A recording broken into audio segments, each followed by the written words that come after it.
ans, c'est important. L'école existe depuis 2019. Cette année, nous avons connu la sortie de la première promotion en intelligence artificielle.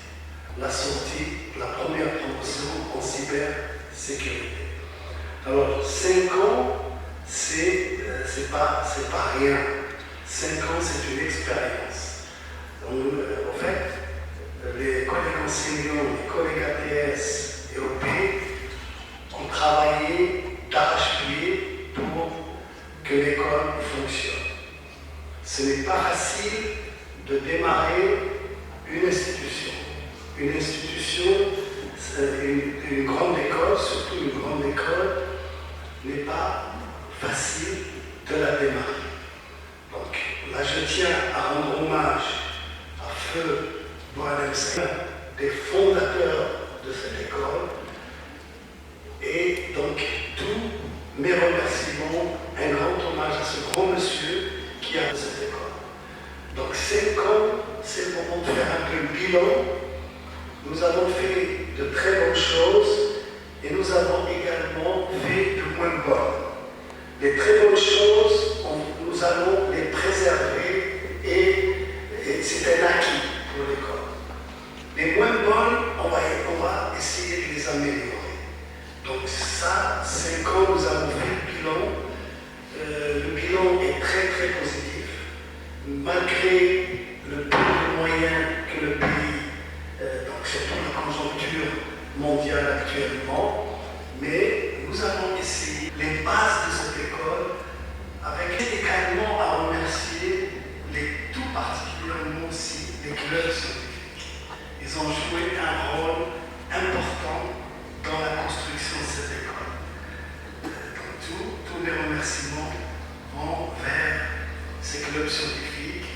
Je conseille aux nouveaux bacheliers, aux nouveaux étudiants de la première année, les étudiants de première année, vous êtes dans une famille, vous appartenez à une famille de grandes écoles.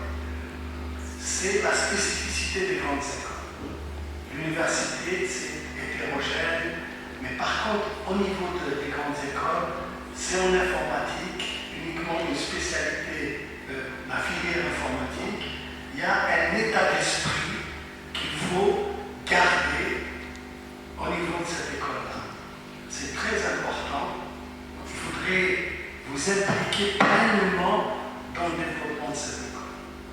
Évidemment, ça ne sera pas idéal, l'environnement idéal n'existe pas. Mais c'est à vous de créer un environnement favorable pour votre formation, pour que votre formation se déroule dans de très très bonnes conditions. Alors, cette année, nous avons un peu 3 priorités, 3 grandes priorités cette année. La première priorité, c'est la formation. Nous devons améliorer la qualité de notre formation. Un message pour les collègues enseignants. On a déjà fait la réunion le 9. À l'occasion de la reprise, j'ai insisté pour améliorer la qualité de la formation. Coordination entre les cours TDP. Là, on a mis en place un mécanisme pour qu'il y ait une parfaite coordination entre le cours, le TD et le TD. D'accord? Ça, c'est prioritaire. Deuxième point important sur lequel nous insistons, c'est en fait d'utiliser les nouvelles technologies pour améliorer l'enseignement. Donc c'est très important. L'enseignement, c'est le point prioritaire. La qualité de la formation est le point prioritaire de la direction de l'école pour cette année. Cette année, nous allons demander à nos collègues enseignants de redoubler d'efforts pour que la communication entre les étudiants et les enseignants se fasse très bien et pour que la qualité de formation soit en norme internationale. C'est très très important. Donc, il faut beaucoup d'efforts. m'adresse aux collègues enseignants de redoubler d'efforts. La tâche n'est pas facile. De là, toutes les conditions ont été mises à disposition des enseignants pour que la qualité soit importante. La qualité de la formation. Le deuxième point important aussi, c'est la recherche. La recherche, c'est très important. On ne peut pas former sans offrir un environnement de recherche. Et ce que je demande aussi à nos enseignants-chercheurs, d'orienter leur recherche vers les besoins socio-économiques de notre pays. C'est très très important. Nous avons mis en place un labo de recherche, bien sûr les recherches, les thématiques de recherche du laboratoire sont orientées vers l'intelligence artificielle, la cybersécurité, le data science et la numérisation. La numérisation, c'est très important.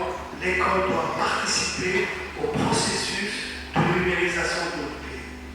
Alhamdoulilah, cette année, vous avez remarqué, surtout les premières années, que le processus d'inscription est totalement en ligne, totalement numérisé. Ça, c'est un acquis pour les universités algériennes.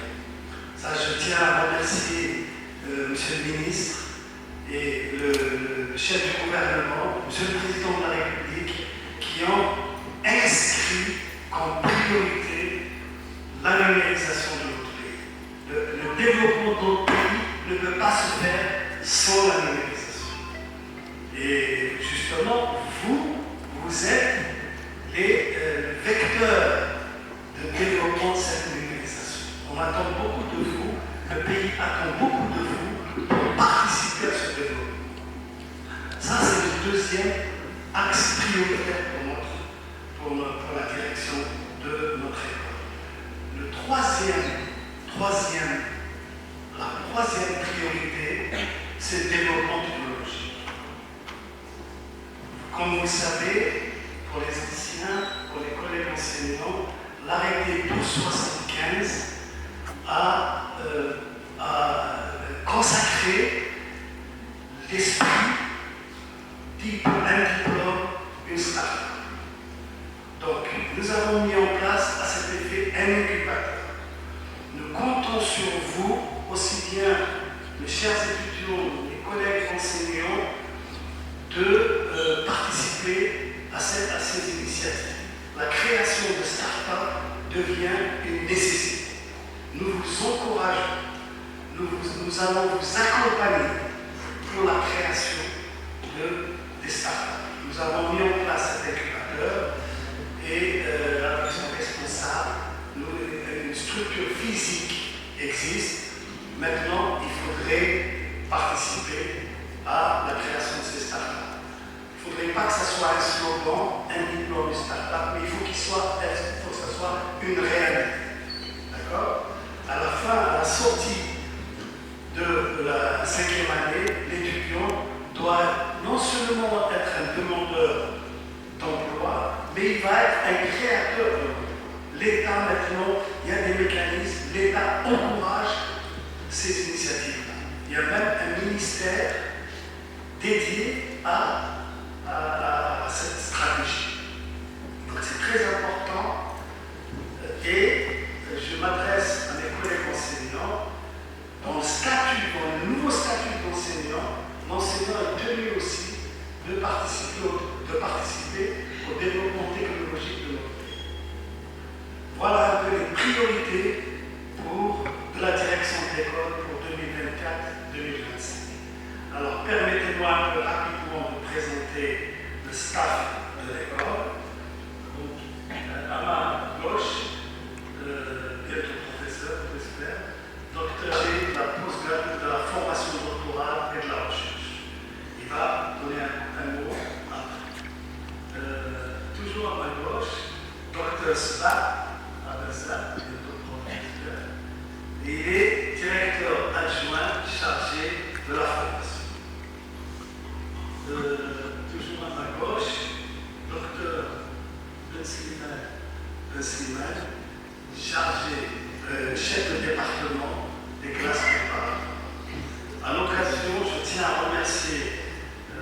celle-ci qui a assuré et voilà, déployé. C'est pas une mince affaire, c'est pas facile.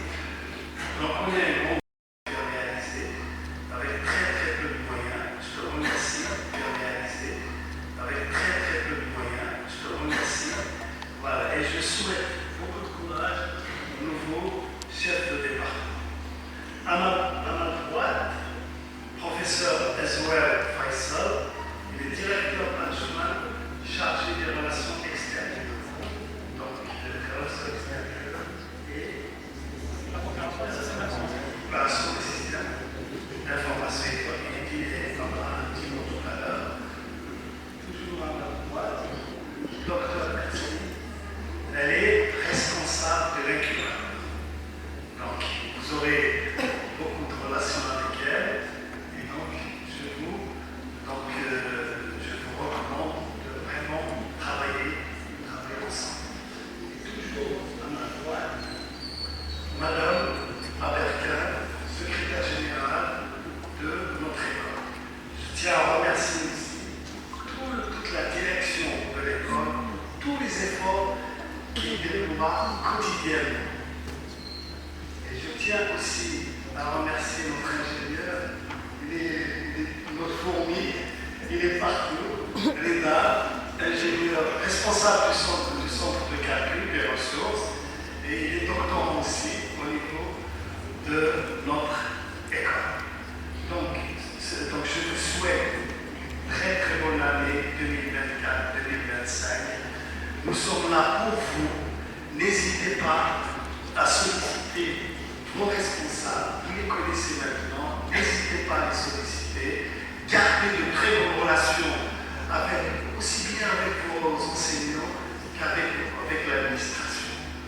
Donc encore une fois, bonne année universitaire, beaucoup de courage et Inch'Allah, vous allez réussir.